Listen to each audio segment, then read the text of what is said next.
And sorry. Good evening, everyone, and welcome to the Town Board of the Town of Ossining special meeting and work session for Tuesday, September 6th, 2022. I'll ask Councilman Minichio if you would please lead us in the Pledge of Allegiance. Definitely. Thank you.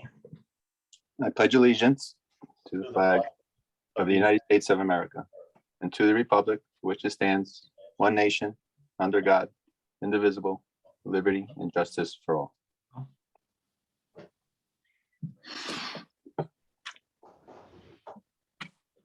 Okay, Councilwoman Feldman,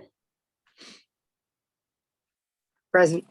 Councilwoman Fields to Wheel, Present. Councilman Minichio, Here. and Councilman Meyer, Present. and Supervisor Lippenberg. Here, thank you. So happy back to school and day after Labor Day, everybody. We are so grateful to all of the school staff who prepared the schools for our students and who are now kicking off the school year and welcoming them all back with open arms. We are also thankful for all those who labor on our behalf every day, whether in the schools or throughout our community. I hope everyone had a chance to shout out our labor force yesterday. We are grateful. Although I don't have a concert to announce tonight, I wanted to take time to acknowledge what an incredible summer of River Jam we have had. A big round of applause for the amazing team that has made this Friday Night Waterfront Summer Series possible. Of course, Town Board, thank you for the support of the funding, and to our Ossining River Jam partners, Mike and Miriam Risco, Eric Garrity of Sing Sing Kill Brewery, Gail Marchica and Johnny G of the Greater Ossining Chamber of Commerce, Jermaine Smith of NU Builds, Brian Sheridan of Hot House Design, Recreation Superintendent Bill Garrison, our fantastic sound guys, Keith Heilman and John Chachanowski, our very own Town Parks Foreman Mario Velardo and his crew, and Victoria Cavarelli and Acacia Moriello for the public relations, coordination, and oh, so much more. A million times. Thank you. Our fabulous first responders, the Ossining Police Department and OVAC, deserve a very big shout out for keeping us safe as we had fun as well. And another huge thank you to our event sponsors, New York Presbyterian, Graceland Kennels, Bigfoot Creamery, Coral Sea Pools, Sidon Real Estate Team, Matero Fine Jewelry, PKF O'Connor Davies, Counting, who joined the town, Mike Risco Music, Sing Sing Kill Brewery, the Chamber of Commerce, and Ossining Recreation, as well as all the food trucks in providing the funds and services that made this event possible. We will be counting down the days, and I know you will too, till River Jam 2023. There is more fall fun on the horizon as we prepare for Car Free Week. Yes, week. We are hard at work with Green Ossining, the Village of Ossining, 511 New York Rideshare, the Ossining Schools, and the local business community planning a fun suite of forward-looking sustainable activities for the days surrounding Car Free Day. International Car Free Day is actually September 22nd. The Car Free Week will begin on Saturday, September 17th, and run through the official day on September 22nd, which I believe is a Thursday. Take the pledge now to reduce or eliminate your car usage for at least one day during Car Free Week. And by the way, Drive Electric does count as being car free or car light. So that's good news. And you can visit www.511nyrideshare.org/car-free-day, and be sure to follow at Town of Ossining on Facebook and or Instagram to enjoy all the car-free, car-light fun. Last year, Ossining won the prize for most signups of any municipality in New York and was also acknowledged for innovative programming. We're looking to repeat that feat this year with everyone's help. There is still time, just a few more hours tonight, to give us your input on Ossining's climate adaptive shoreline. Please review the proposed designs and provide your input at the Shoreline Revitalization Project virtual open house website hosted by www.greenossining.org before the survey closes at the end of day today.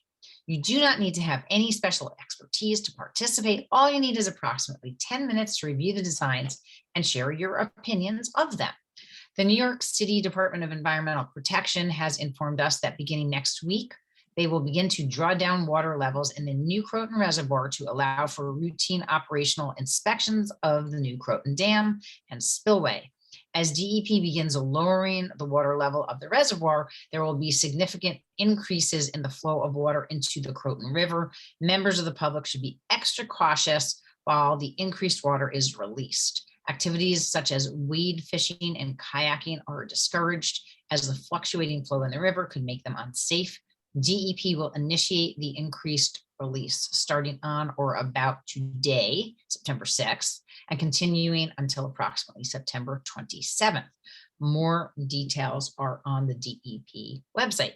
There is so much to do this Saturday. September 10th is Briarcliff Manor Community Day with fun activities scheduled all day starting at 12 noon for one last afternoon by the pool with a performance from the Mike Risco Band, races and contests and special attractions starting at 4 p.m. Information about community groups and local businesses displayed throughout. The annual family dancing extravaganza at 7 p.m. And finally, annual fireworks show at 8:30 p.m. It is sure to be a great and very fun day in Briarcliff. The NYSATA Region 7 annual art show is taking place starting now through September 30th at Bethany Arts Community, with the reception scheduled this Saturday, September 10th from 12 to 2 p.m. The 2021-22 Art Educator Award winner will be announced at the reception. Make sure to cheer on your favorite Ossining art teacher. Also at Bethany Arts Community on Saturday, September 10th, will be a poetry slam with Art in the Basin from 5 to 7 p.m. Join in for a slam of contemporary poets in heated elimination rounds of spoken word. Tickets are $10. The Jerry Malkin Jazz Collective will also be performing at Westchester Collaborative Theater on Saturday, September 10th at 7:30 p.m. For more information, visit www.wctheater.org. And there's one more thing I wanted to mention. I realize I forgot. I think that there's a car show on Quimby Street. I'm not sure if I can find it that quick. I don't know, maybe. ENU is hosting a car show. I don't know that I have any more details. It's on Quimby Street, I think. Just trying to find it. I know I got something about it and I'm just not finding it very quickly. If you find it, let me know. I'm looking. Okay. I think I have the information. This is for the September 17th charity car show. Okay, September 17th. Okay, great. So we have a week to go. So we'll announce it in more detail next week. And I Yeah. think it's a charity car show. So I think you can enter for a certain amount of money, your car, and then all of the proceeds are going to go to the fund to honor Kasim Trotter, who was tragically lost in a motorcycle accident a couple of weeks ago. Young man who was 22 years old from Ossining. Sunday is September 11th, the 21st anniversary of the tragic attacks on September 11th, 2001. The Ossining and Briarcliff annual remembrance ceremony will take place this Sunday, September 11th at 5:30 p.m. at Lewis Engle Waterfront Park. This annual ceremony is our community's way of pausing and remembering those we lost on that tragic day 21 years ago, while also celebrating and thanking our local emergency service workers who served our community daily to ensure we stay safe, and many of whom responded on that day as well. I hope you will join us. The county and Volunteer New York have also teamed up to create a really robust weekend of programming for the 9/11 Day of Service. You can learn more by visiting www.volunteerny.org/service. And with that, we will go into our special meeting. Okay. Let me just ask if there's, I'm sorry, are there any other announcements that I missed? Besides anything? Okay.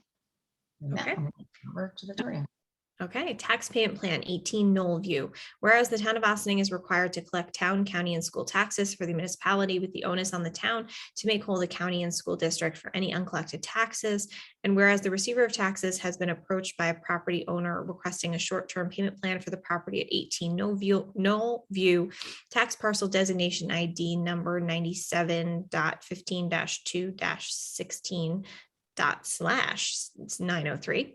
And whereas the town board pursuant to Article 5 of the Austining Town Code, as authorized by Section 1184 of the New York Real Property Tax Law, before entry of a final judgment may withdraw a parcel for which payment of real property taxes is delinquent from a foreclosure proceeding and enter into an installment plan for payment of all delinquent taxes, as well as interest and penalties, and does occasionally grant such a plan and has the discretion to accept or reject any proposal by a residential property owner, providing the owner meets eligibility requirements set forth in Section 180-17 of the Town Code, and the payment plan conforms to the requirements for such a repayment plan set forth in Section 180-18 of the Town Code. Now therefore be it resolved that the Town Board of the Town of Austining hereby grants the aforementioned payment plan, which terms comply with the Town Code, to this property owner, who has been determined to be eligible, with the understanding that this sets no precedent going forward for this or any other property in the future. Do I have a motion? So moved. Second. So we are very grateful to our tax receiver, Holly Perlowitz, for coming to the board to seek solutions like tax payment plans to ensure that property owners can maintain their ownership while paying off taxes owed to the town. Any discussion or questions? All in favor? Aye. Aye. Anybody opposed? Thank you.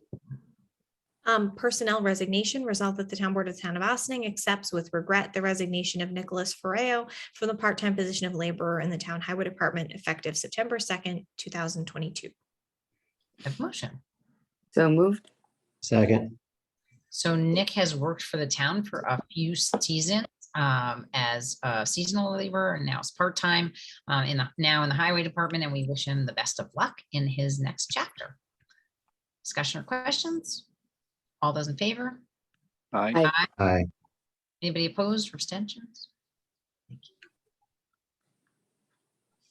Personnel appointment, seasonal laborer. Resolved that the Town Board of the Town of Austining appoints Keith Aaron Sanchez Austining to the seasonal position of laborer in the Town Highway Department at an hourly rate of $15 effective September 7th, 2022. Motion? So moved. Second. So Keith just finished working a few months as a seasonal employee in the Village of Austining. We are happy to welcome him to Teen Town to help out during the fall season. Questions or discussion? All those in favor? Aye. Aye. Any opposed? Appointment Planning Board. Resolved that the Town Board of the Town of Austining appoints Jason Mencher to an unexpired term on the Town Planning Board to expire December 31st, 2024. So I'm trying to see if Mr. Mencher is with us this evening. I can't see. He is not. Okay. Anyway, we are happy to be appointing Jason Mencher, who has served on the Town Planning Board as an alternate member for a few months now as a full member of the Planning Board to fill an unexpired term on the board. Jason also volunteered as a member of the Comprehensive Plan Steering Committee. We're very grateful for his continued volunteerism in our community. Any questions or discussion?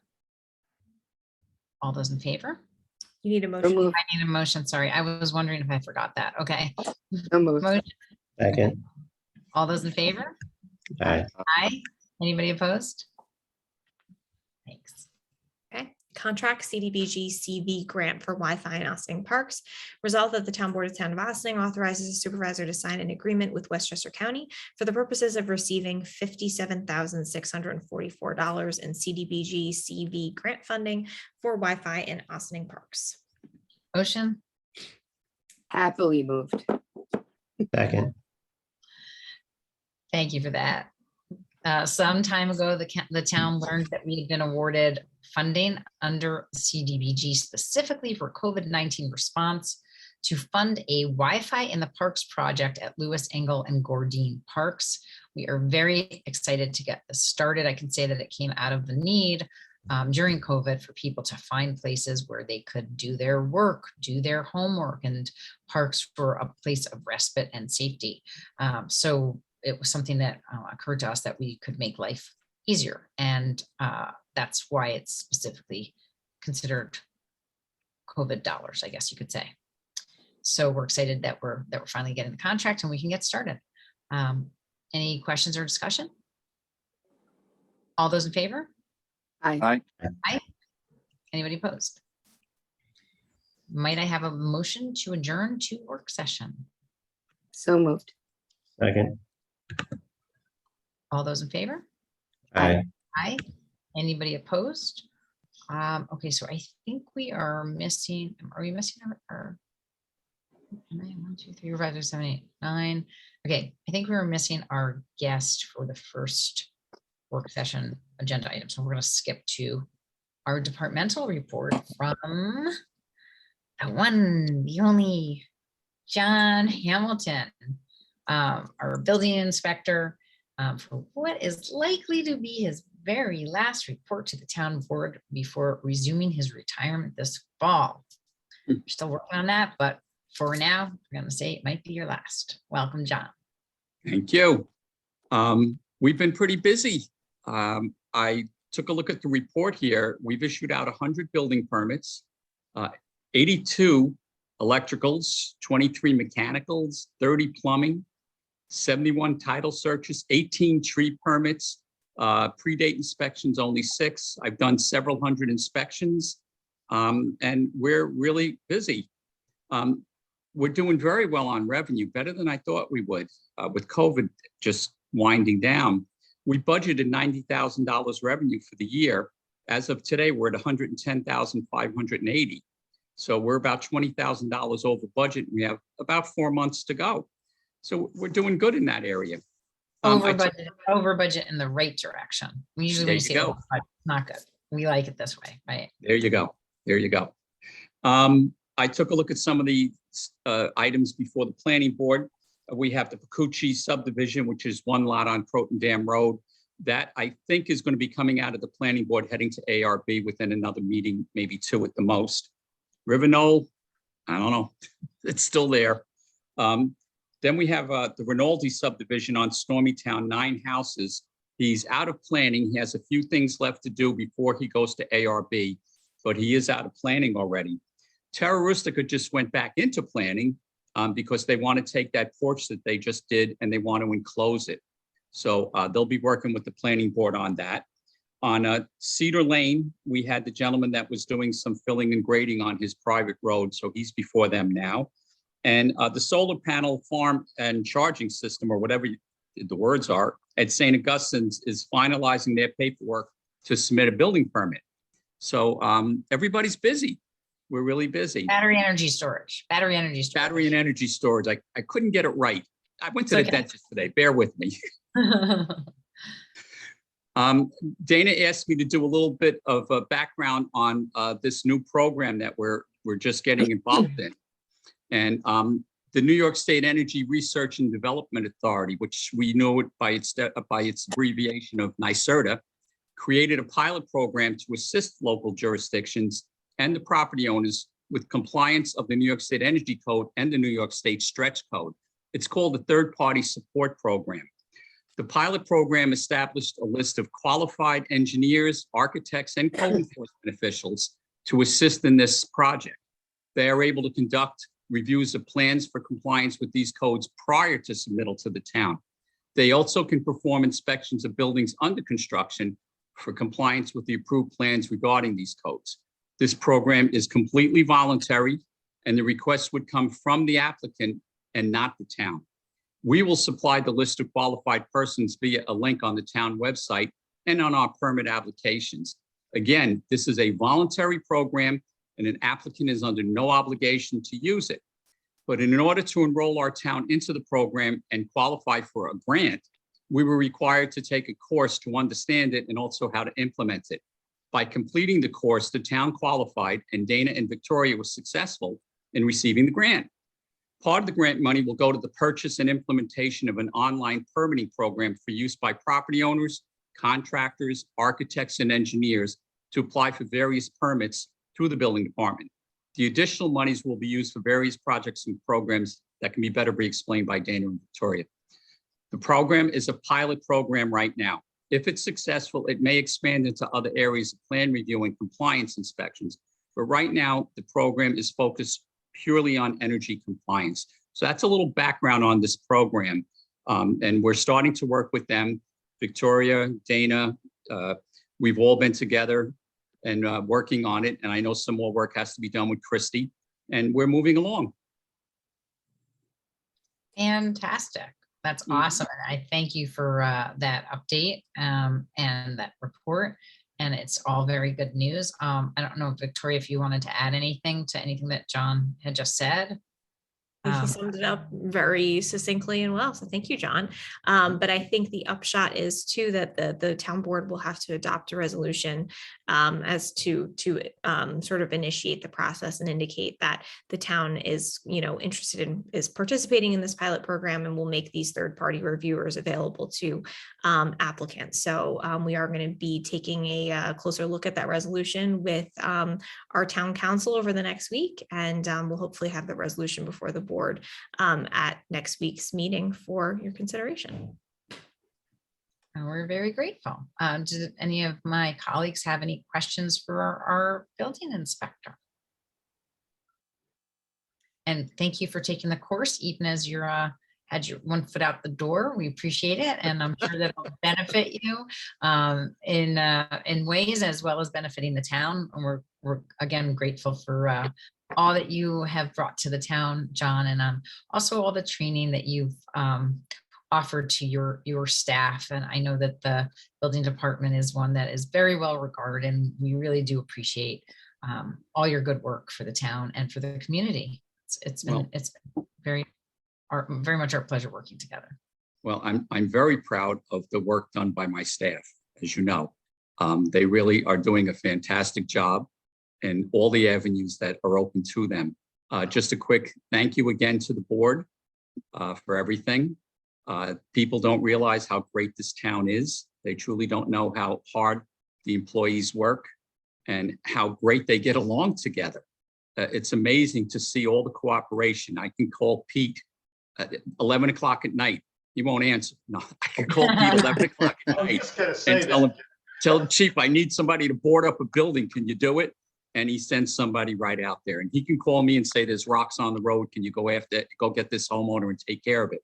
So there's just great cooperation amongst all the departments. It's just been a great experience, and I'm glad to have worked here. Believe it or not, I will miss it. But I'm old. It's time to go. We're gonna miss you, John. Definitely gonna I will miss you. miss a lot of you too. I really will. Not all of us, but a lot of us. Said it wrong. All of us. This town has been wonderful to me, and I thank you very much. It's been wonderful to me and my staff. Good luck, John. Good luck. Thank you. Thank you. Good night, Thanks. everybody. Thanks so much, John. Have a great night. You too now. So next up, we have a very special guest, but neighboring assembly member, Chris Burdick, representing the 93rd Assembly District, is here with us this evening for a discussion regarding the town board adopting a resolution of support for a bill to authorize local governments to prohibit pesticides in local freshwater wetlands. Assemblymember Burdick was a co-sponsor on this legislation, and we're happy to have him here to learn more about this importance of this legislation, especially for local governments in Westchester County. And with that, I'm going to welcome you, Assemblymember Burdick, and open up the mic for you to talk a little bit about this bill. Well, thank you so much, Supervisor Levenberg, and thank you to the town board for making a few minutes available to me to present this. And I know your time is very short, so I will be as concise as I can in all of this. I actually was the principal sponsor of this legislation, and it really came about because as a town supervisor myself for 7 years in the town of Bedford, had a lot of frustration from residents as well as our Wetlands Control Board that we found that, gee, we couldn't adopt a local law to regulate pesticides. Why couldn't we do that? We couldn't do that because the New York State Department of Environmental Conservation is the one that regulates pesticides. And so it's the principle of preemption. And that is that if they've acted in this area, we as local governments cannot act in this area. So the purpose of this bill is very, very simple. Local governments, and the town of Austining is one of them, and there's some 80 municipalities in New York State that have adopted local freshwater wetlands laws pursuant to the New York State Department Environmental Conservation Law. Under this bill, if it's signed into law, then each of those municipalities would have the authority, not the obligation, but the authority to adopt a local law that authorizes the prohibition of pesticides within freshwater wetlands within their borders. And so why is this so important? It seems that every other month, we're learning about new contaminants that are getting into our water supplies, public and private water supplies alike, wells, public water systems, PFAS, PFAS. And these pesticides, they get into the groundwater and they find their way into the water supply. And it just stands to reason that local governments, that many of which for nearly 50 years have had the authority otherwise to regulate local wetlands, would have the authority to do this too. Now, normally with something like this, I would go to the governor's staff and say, look, this one had strong support from the Nature Conservancy, the Sierra Club, and others, environmentalists who say, we need this. We think it's a reasonable step. And it doesn't impose anything on the local governments. It just gives them the option. But the chemical industry has mounted a strong campaign to urge the governor to veto the bill. And so we're trying to show that not only in the environmental community, but also local governments feel that they should have this authority to do this. And so I have sought resolutions such as the one that I'm asking the town board of Austining to adopt that urges the governor to sign the bill. It's a bill that also was carried in the Senate by Pete Harcum. And he and I now are assiduously working to try to secure support.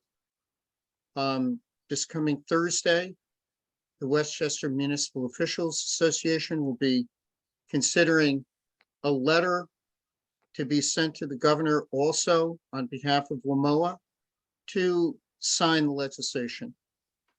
We think that if we can show that kind of local support, we may be able to turn the tide in our favor. The DEC, I should mention, also is one that they're very jealous of their turf, so to speak. And so they are urging the governor not to sign the legislation. So that's in concise form, the purpose of the bill and the reason that I'm making this request of you folks. And I'm more than happy to field any questions that you may have. I'm going to open it up to my board members to see if anybody has one. I see Councilman Feldman, you do. Hi, first I want to thank you so much for championing this. It means a lot to me. I'm very passionate about wetlands and I'm really not a fan of pesticides.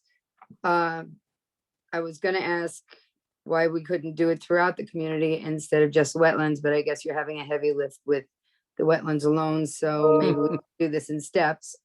But who defines what's an invasive species within the wetlands? I mean, is it one of the uncontrollable ones like the knotweed, or can they just, call a dandelion a problem and spray at will? That's a terrific question. First, you're absolutely right that, last year, when I talked to staff as well as other members about a much broader bill with respect to the regulation of pesticides, they just felt that it was too heavy a lift. And coming out of local government, I thought that this might be a way in which we could get at least some kind of further protection. And so we're limiting it, obviously, just to wetlands rather than the application of pesticides in non-wetlands. And as you can see, even that is a bit of a lift. Now, getting to your question about definitions. We're not doing anything to change the definitions of pesticides, the definition of invasive species, or any of those definitions which already are in the environmental conservation law. And by the way, I think that it's done well. The definitions have been done well in the environmental conservation law. So I had no interest in tampering with any of that, just to address the question of local government authority. Okay. Just out of Thank you. curiosity, maybe you could tell us why the DEC opposes it. Is it just a control issue? I mean, is Yeah, that- it's really a control issue. I mean, they feel that they regulate pesticides, they test the pesticides, they come to the determination as to whether or not they're safe. What's safe? I mean, we do know that we're learning from month to month that the level of contaminants and that actually cause harm to species, to habitats, those thresholds we're finding are getting lower and lower, because we're finding that they get into the human body much more than was anticipated. They're getting into food, they're getting into everything.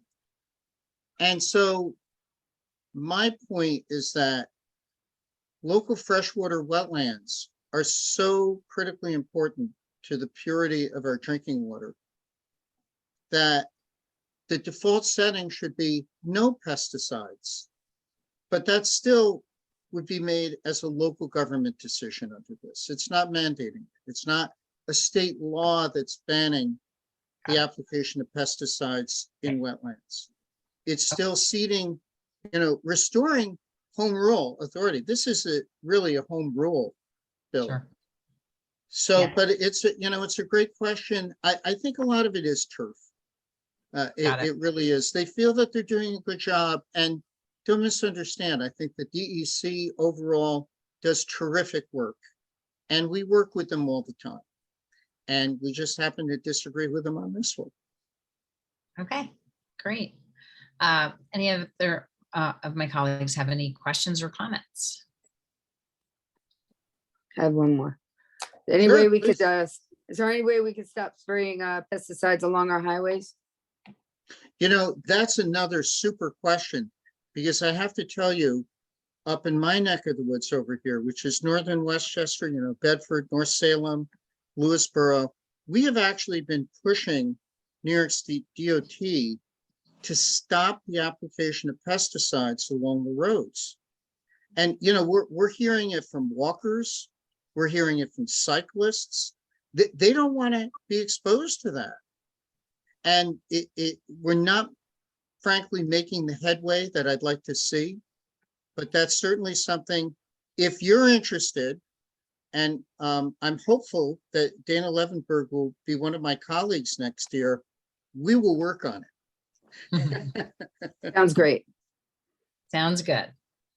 Okay, so Councilman Minichia, were you on meeting? I thought you might have had a question. Yeah, I want to thank the Assemblyman for joining us tonight. And, I'm getting educated on this also, but my biggest concern when I first hear pesticides and wetlands is the groundwater. So you answered some of the questions. So I think it should be put in a home rule area. So thank you for joining us tonight. Well, thank you very much for having me. Very much appreciate it. Okay, anybody else? Councilman Meyer? Councilman Fields, no, okay. Thank you so much, Assembly Member. I really appreciate your coming this evening, and it was a great explanation, and you really just laid it out for us so easily, so we appreciate it, and guessing that we will certainly be supporting the resolution. So, Very much appreciated. all right, thanks so Folks, much. take care, and I'm looking forward to working with you folks further. You take Thank you. care. Okay, Bye-bye. I'll see you Thursday. Oh, no, I won't see you Thursday night. Okay, bye-bye. Bye-bye. Bye. All right, and with that, speaking of roads and highways, next up, we have heard from many of our residents concerns about the state of our local roads when utilities like Con Ed perform much needed infrastructure improvements. As we have engaged Con Edison on this issue, they brought to our attention that it would be informative to them and helpful to them if the town had a law on the books that dictated the standards for roadway restoration. And basically, they determine how to do roadway restoration based on whatever's in the town or village code or city. We have our highway superintendent here with us this evening, Pete Connolly, and he's going to discuss with the board a little bit more about this. As the basis for our discussion, we circulated to the board similar legislation that was adopted by the village of Briarcliff, and hopefully the town might be interested and amenable to considering similar legislation in the town. With that, I'm going to open it up to Mr. Pete Connolly, our highway superintendent. Hi, everyone. So, like Dana mentioned, if you go on Narragansett Avenue, Croton Avenue, you could go in a village on Dale Avenue, you'll see a lot of utility work this summer. Most of it is by Con Edison, putting in new gas mains. Hopefully in anticipation of them paving those roads, which would be Dale Avenue and Croton Dam Road, which is maintained by the state. But when they get into town roads, it's more like a handshake agreement with Con Edison of what they're going to do to, restore the road. So this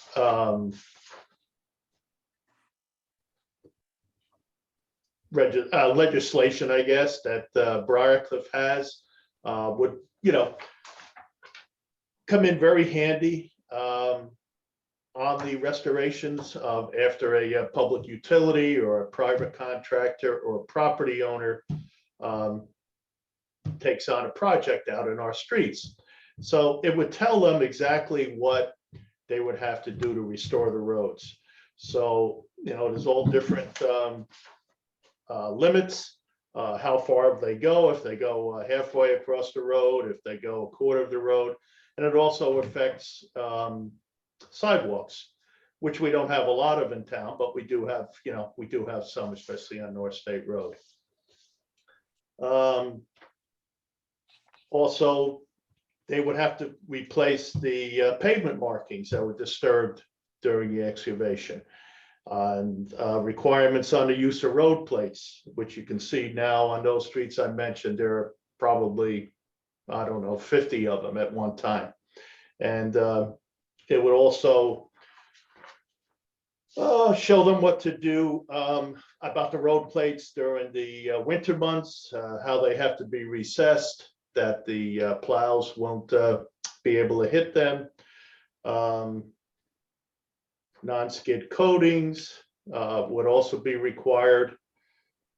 So, I feel it's a good requirement. The one that Briarcliff has in effect. The only thing I'd like to see added to it is the inspection of the completed restoration, either by the superintendent of highways and his designated representative, usually which is our foreman, and also keep the town engineer in the loop too. So just to note, before we take on any paving project, we reach out to Con Edison, Verizon, Optimum, and we ask them, are you going to come in and do a major project within the next 5 years? And if they say no, then we go ahead and pave the road. Then they call us up a year later and say, hi. Well, yeah, a couple of close calls. But, then you get a water main break or a gas leak or something like that, which, no one can forecast that. So it does happen occasionally, but we do have good contact with Con Edison, especially as far as those projects are concerned before we pave. But this would be a big help with, explaining to the contractors, the utilities, property owners, what they have to do to restore the road. If they do any kind of excavation on a town road. And this would be, if approved, attached to their road opening permit. Thank you. I think that the other thing that we like about it is it does give flexibility. And I think that's really important because I don't necessarily think we always need them to restore the road from curb to curb. It may be just halfway through. And I think you said that a little bit. So having the flexibility for them to, sort of take what you as highway superintendent, along with your, whether it's town engineer or foreman, whoever thinks makes the most sense. We're not trying to, we don't want to gouge, I guess, Con Ed or end up having them spend more money because that comes back to hit the ratepayers. But we do want them to do the work that is expected of them. And certainly if a road isn't that old or if it's in excellent shape, we want them to restore it to as good or better shape as it was when they started digging it up. And with that, Councilwoman Fields Toohill, you have your hand raised. Yes, thank you. So I'm gonna put kind of my half a state hat on for a minute because we've been communicating with DOT regarding 134.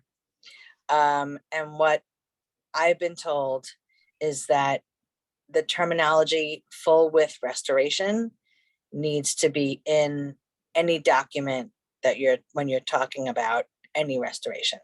And I guess what they mean is not necessarily curb to curb, but curb to dotted line, or, they cannot just what they call like backfill it or patch it, because then, it's just a mess. And everyone talks about that, the roads are not in good condition. So I don't know, Pete, if you want to talk a little bit about that terminology, full width restoration, and why that's so important. Well, usually it's a 2-foot cutback from their excavation. That is the norm. That is on our diagrams that we hand out to contractors. So if we get 2 feet around for, say, one small trench, that would be acceptable currently. So, I mean, curb to curb, again, if they're out and they dug up almost half the road or maybe almost half the road, the rest of the road is maybe not in the greatest shape, that would be the replacement of that whole portion of the trench. Now, were you saying this is what the state is saying for like on 134? No, this is what, these are conversations that I've been having with the village and Paul. And, just specifically talking about 134, and we have, my state office has contacted DOT and letting them know that when they're done with 134, either from Dale Avenue through Croton Dam Road, a full width restoration is expected. So I don't know if, that's, but it's really, it's we're communicating with DOT, but we're with the assumption they're going to communicate that with Con Ed. One of the other things that we learned, Councilwoman Fields Toohill, is that because Dale is a state road, Con Ed is restricted by the New York State moratorium, which is why they have to stop work in November and not start up again until after March, I believe.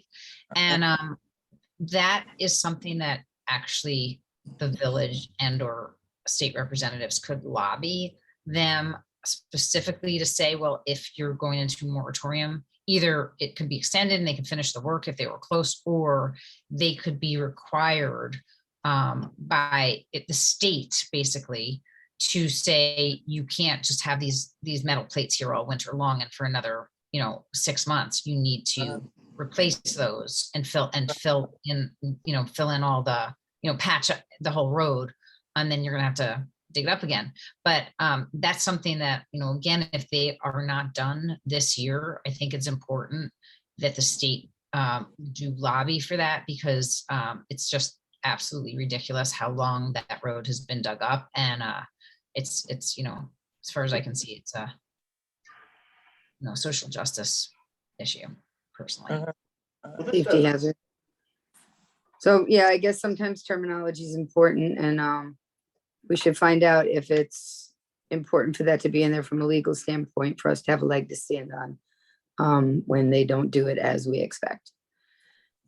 And this has a clause in it, like Dana, you were saying, for the winter months, that's where the recess plates come in. And they should be responsible until the end of the period for the maintenance of them, and make sure within, 24 hours, they have to come in and make any repairs. The template that that was circulated that Briarcliff has in effect, it does refer to full width. So that's in the version that was presented to the board for your review. It says if the patch, trench, or disturbance extends into both sides of the roadway through the center line, the restoration shall be full width both lanes of the roadway for a length covering 2 feet beyond all areas of excavation or disturbance. Perfect. That's great. I have a question just on this. I was just wondering if they don't do the work, a plate falls in the hole and stuff like that, we have to send our crew out to go get it done. Is there any penalty to them? Or is there anything that can go back on them, on the contractor? Can we put something in like that some type of penalty or something reimbursed us? At a minimum, we would probably charge them for our time and equipment, whether it's regular time or overtime, I believe. I don't know, Christie, if there's something like that. I'm sure our colleagues in Briarcliff did a good job, putting this together. It's just that we have a lot more state roads and stuff like that, that I don't know if it could be enforced. Yeah, I'm not exactly sure, because, our jurisdiction would be limited with respect to those state roads. So I think I would need to have a better understanding from Pete under what circumstances that would ever actually happen. But again, we're not mandating anything for state roads. These are for No. town roads. These are for town roads. I don't know if you're talking about it's not for state roads. It would be for our own roads, Yes, But majority on our roads. of our town roads are state roads, right? No. not really. And that could happen on any town road, plate could fall in or Mhm. collapse, and they would have to be responsible.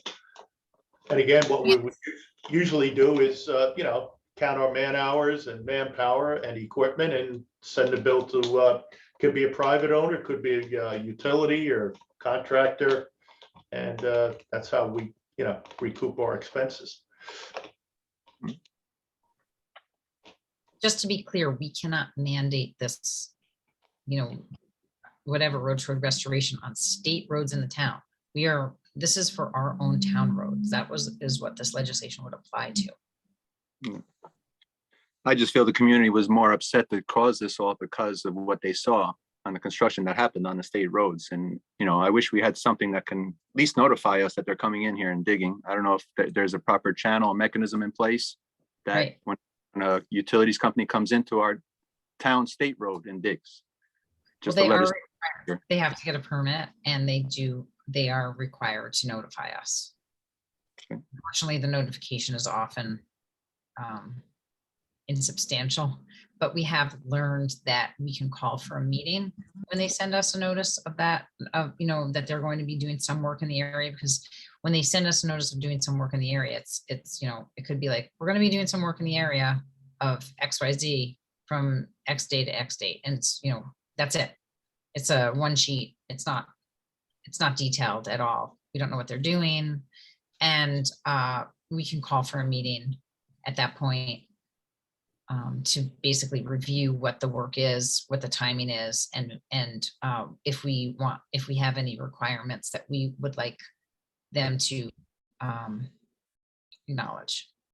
And, Yeah, you and know, also storage. How about storage of the equipment that they're using or putting in? You know, the storage of the plates, the storage of the gas lines that they're using. They're Yes. using regular roads. I mean, so that's something else that could probably be put in there that could help.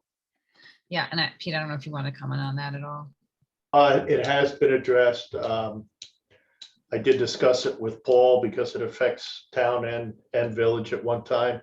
And we're trying to be a good neighbor and help the project along and see if we can get, you know, because we don't have this in effect right now, the best restoration that we possibly can. So that kind of helps the project along. I'm a little frustrated with it, Ange, also. You know, in the corner of Feeney and Croton Dam, there's a, you know, blob of blacktop there, temporary blacktop. I did see that. So, you know, it's getting very close to have them start moving that stuff out of there. So, but I am aware of it. So I'll look into that. Thank you. And I guess the bottom line is, you know, we're not trying to hamstring anybody with this. We want to make it clearer what our expectations are, but also build in flexibility to the process so that we can hopefully get the best. Services? Oh.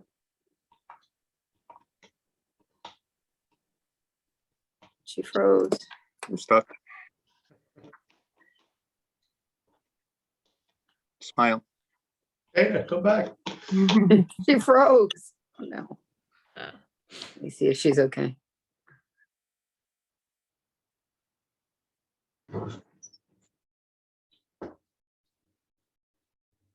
I definitely think it's a good start, Pete, to get this thing on the books. So Absolutely. Yeah. Mhm. Yeah, I've been hoping to work on this for a while. Just disappeared for no good reason. Did I freeze before I said anything? You or no? froze? Sorry. It just disappeared for no reason, but luckily I'm right back. Okay, so there's no other comments, then I think that we're complete with our work session. So do you want to call for a public hearing next week to be held at your second legislative session in September? I have to go back into our regular meeting for that. Can I do that? No, not tonight. Put it on for okay. next week. Put it on for next week Yeah. to schedule a public hearing for the 27th. Okay, sure, sounds good. And we just add the designated representative also? Yeah. I don't think that's in there in the one we have, the copy. Yeah. Or designee, you could say, or just designee. If I'm on vacation or whatever, you know, and they're ready to complete the job. Of course. Okay, so with that, unless there's any other further discussion about this. Hearing and seeing none, if I could have a motion to adjourn to executive session for advice of counsel, contracts and personnel. So moved. Second. All in favor? Good night. Aye. What? There's no voting. Okay, good night. I thought Pete was voting. All those in favor? Aye. Okay, nobody was opposed. So thank you so much for joining us. We will be back to our regularly scheduled town board scheduled this fall with a legislative session next week on September 13th. We were still anticipating that we would continue by Zoom unless we hear otherwise from the governor's office or don't hear otherwise that the executive order is extended. And it's probably going to be very close to that September 13th deadline. So hopefully we'll know well enough in advance to keep the public posted. Otherwise, have a great week, everybody, and we will see you soon. Good night.